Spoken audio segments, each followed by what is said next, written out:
Good morning. Welcome to pre market roar by Reliance trading academy. तो माहौल सुधरता हुआ फिर से एक बार नजर आ रहा है।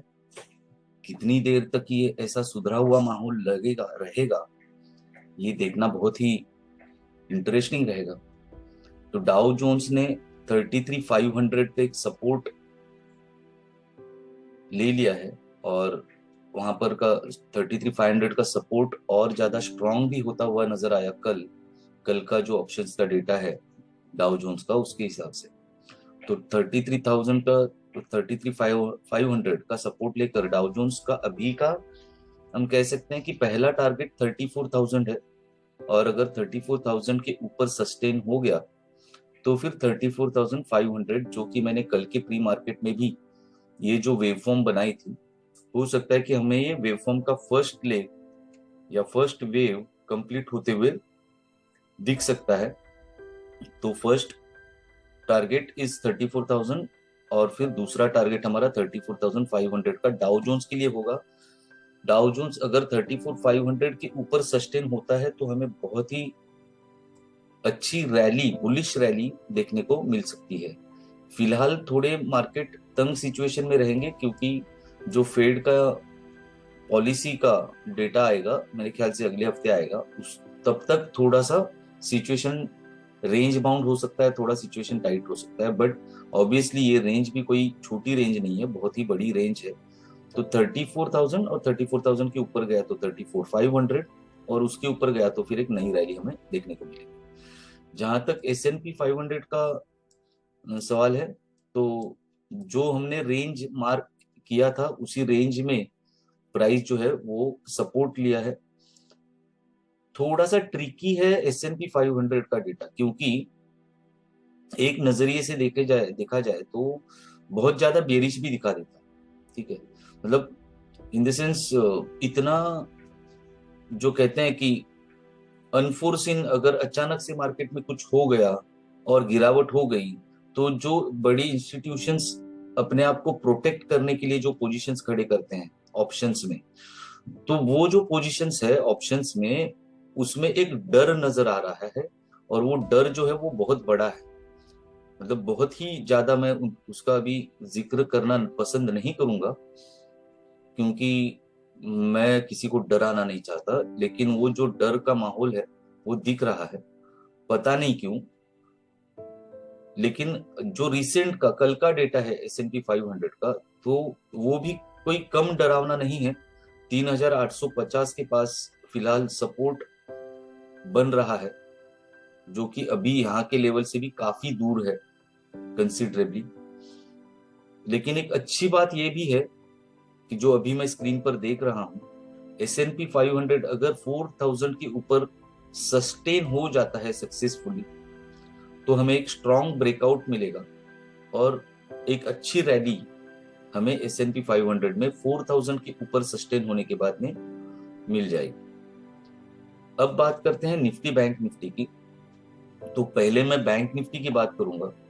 बैंक निफ्टी में हमने कल के प्री मार्केट में ये एक रेक्टेंगल ड्रॉ किया था, जो कि उसके पहले दिन के कैंडल का, बुधवार के कैंडल का हाई और लो था।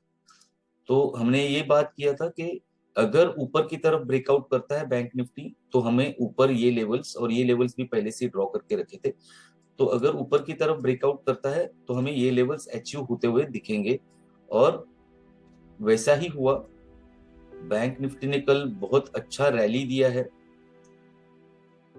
और एक्सपायरी डे था, तो काफी लोगों को एक्सपायरी डे लॉटरी खेलने को भी मिला होगा। फिर से एक बार बैंक निफ्टी, मुझे ऐसा लगता है कि हमें 43,500 के पास एक एंट्री दे सकती।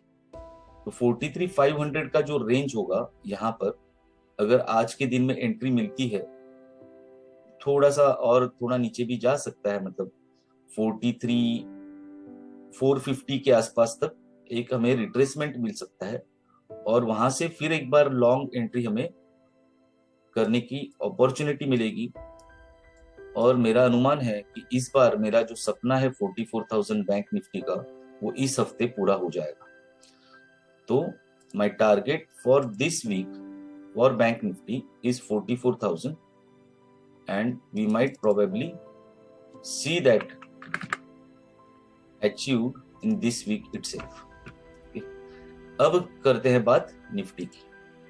तो निफ्टी में फिर से एक बार 18,500 के आसपास सपोर्ट लिया है और 18,000 सबसे इंपॉर्टेंट चीज यही है कि 18,600 के ऊपर क्लोजिंग दिया है।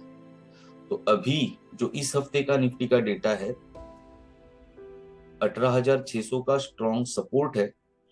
थोड़ा फ्लैट बिहेवियर हमें निफ्टी में देखने को मिल सकता है और जिस तरीके से इसीलिए मैंने बैंक निफ्टी की पहले बात की कि बैंक निफ्टी में जैसे हमने इस कैंडल के हाई के ब्रेकआउट के बाद में हमें अच्छी रैली मिलेगी ऐसा अनुमान लगाया था, उसी तरह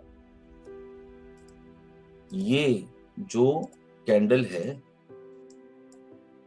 इसके हाई के ऊपर अगर हमें क्लोजिंग मिल गई या ब्रेकआउट मिल गया तो निफ्टी भी एक नई रफ्तार के साथ, जो ऑप्शंस का डेटा भी मुझे बता रहा है, एक नई रफ्तार के साथ निफ्टी भी, मेरा जो सपना है वो 19,000 का सपना इस हफ्ते पूरा करने की पूरी संभावना है और हम सेलिब्रेशंस के लिए तैयार होंगे। इस हफ्ते निफ्टी 19,000 टच कर सकता है, प्रोबेबिलिटी ये है। ठीक है, तो थोड़ा सा बुलिश नजरिया मेरा है निफ्टी और बैंक निफ्टी दोनों के ऊपर। अब थोड़ा स्टॉक स्पेसिफिक बात करते हैं। एक स्टॉक जिसके बारे में, कंपनी जिसके बारे में मैंने, जो मेरा analysis with Reliance trading academy था उसमें भी सबसे पहला जिक्र उसी का हुआ था, तो डिक्सन टेक्नोलॉजीज। इसमें मेरे ख्याल से 4,200 और 4,100 या 4,100 और 4,200 के बीच में से, जो मैंने यहाँ पर ऑरेंज लाइन में मार्क किया हुआ है, यहाँ से बेसिकली अभी कल गिरावट हुई है इसमें, तो ये डिमांड जोन में आया हुआ है। जितना 4,100 के नजदीक मुझे एंट्री मिलेगा, हालांकि यस मुझे ऐसा लगता है कि 4,100 के भी नीचे जाने की संभावना है। अगर 4,100 के नीचे जाता है तो फिर अगला लेवल 4,000 का होगा। ठीक है, तो थोड़ा वेट एंड वॉच की भूमिका मेरी इसमें रहेगी। अगर 4,100 पर सपोर्ट लेकर डिक्सन टेक्नोलॉजीज में बुलिश रिवर्सल मुझे कुछ नजर आता है तो मैं उसमें 4,100 की थोड़ा सा नीचे स्टॉप लॉस लगा के मैं इसमें एंट्री कर दूंगा। अगर नीचे चला गया 4,100 के तो मैं स्टॉप लॉस लेके लॉस एक्सेप्ट करके I will exit, then I will wait for it to come down. मैं इसको शॉर्ट नहीं करूंगा, पहली बात, मैं इसको शॉर्ट नहीं करूंगा। अगर मेरा स्टॉप लॉस हिट हो जाता है I will accept my defeat and I will wait. मैं इसको 4,000 तक आने का इंतजार करूंगा, लेकिन 4,000 के बाद यहां से मैं फिर से एक बार लॉन्ग एंट्री इसमें करूंगा और फिर मेरा जो टारगेट है यहां से मैं उम्मीद कर रहा हूं कि 4,000 के लेवल से अगर आता है, 4,100 से भी अगर जब ये टर्न करेगा तो बहुत शानदार हमें इधर डिक्सन टेक्नोलॉजीज में बुलिश रैली देखने को मिल सकती है। तो just hold on, wait for the right opportunity, take your chances but with proper logical stop loss. Okay, exit करिए, अगर एसएल हिट हो जाता है तो एग्जिट कर दीजिएगा। ऑप्शंस का डेटा देखकर हम एसएल डिसाइड करते हैं, तो अगर उसके नीचे सस्टेन हो जाती है प्राइस तो we have to accept the defeat and exit. और इससे भी बढ़िया एक अपॉर्चुनिटी मुझे नजर आ रही है कोरोमंडल इंटरनेशनल में। ये कोरोमंडल इंटरनेशनल फंडामेंटली बहुत ही अच्छी कंपनी है। अगर आप वीकली चार्ट पे देखो तो यहां पर एक सपोर्ट था,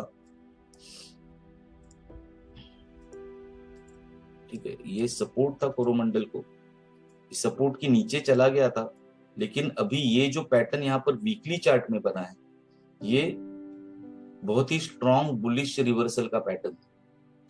डेली चार्ट में बहुत ही शानदार ब्रेकआउट कल इसने दिया है और बहुत ही अच्छे खासे वॉल्यूम के साथ, तो इसमें भी मेरा एक बुलिश नजरिया रहेगा। फिलहाल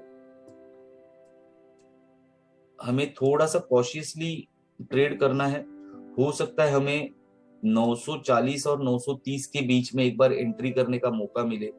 आज शायद नहीं मिलेगा, हफ्ते भर में कभी भी मिल सकता है। थोड़ा रिट्रेसमेंट तो होता है, क्योंकि जैसे मैं हमेशा कहता हूं कि प्राइस भी यही बोलती है, मी पुन्हा येन। तो प्राइस फिर से एक बार हमें एंट्री दे सकती है 940 930 के बीच में। वहां से अगर लॉन्ग पोजीशन इनिशिएट करते हैं तो हमारा रिस्क रिवॉर्ड रेशियो बहुत ही अच्छा होगा। इस लेवल से भी एंट्री कर सकते हैं, अभी जहां पर क्लोज हुआ है कल वहां से भी एंट्री कर सकते हैं, लेकिन वो बहुत ही एग्रेसिव एंट्री होगी, क्योंकि ये बहुत ही स्ट्रॉन्ग कैंडल है, बहुत ही स्ट्रॉन्ग वॉल्यूम्स के साथ में बनी है।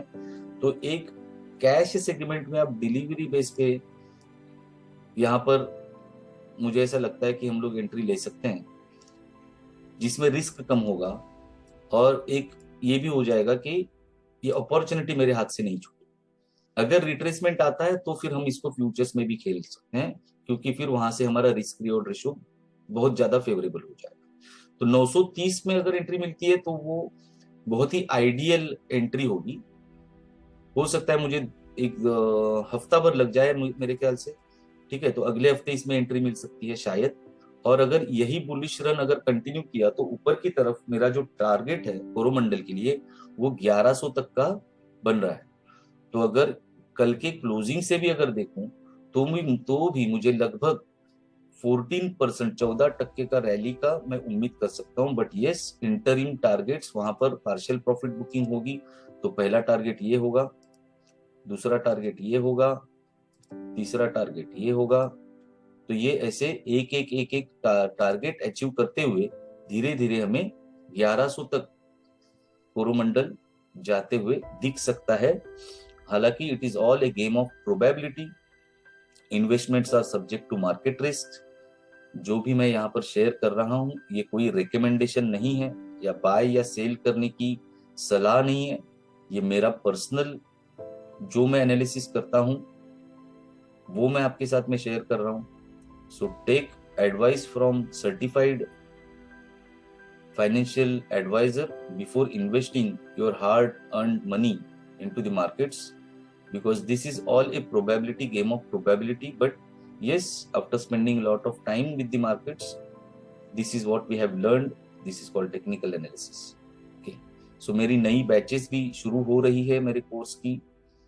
जनवरी के फर्स्ट सेकेंड वीक से संपूर्ण मराठी बॅच, पूर्णपणे मराठी बॅच माझी सुरू होत आहे जनवरीच्या 9 किंवा 10 तारखेपासून, दुसऱ्या सोमवारपासून। ठीक आहे, जनवरीचा दुसरा सोमवार 9 तारीख, तर 9 तारखेपासून संपूर्ण मराठी बॅच माझी सुरू होत आहे। ती सकाळी 7 ते 9 ची बॅच असेल, पण त्याआधी येत्या रविवारी 11 तारखेला एक फ्री वेबिनार है।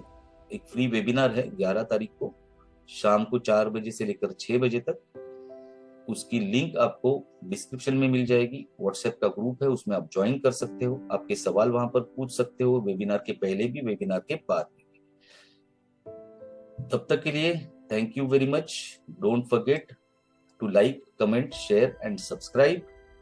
Invite your friends to the webinar and see you on Monday in Pre-Market Road by Reliance Trading Academy. Thank you. Have a nice weekend. Take care. Bye bye.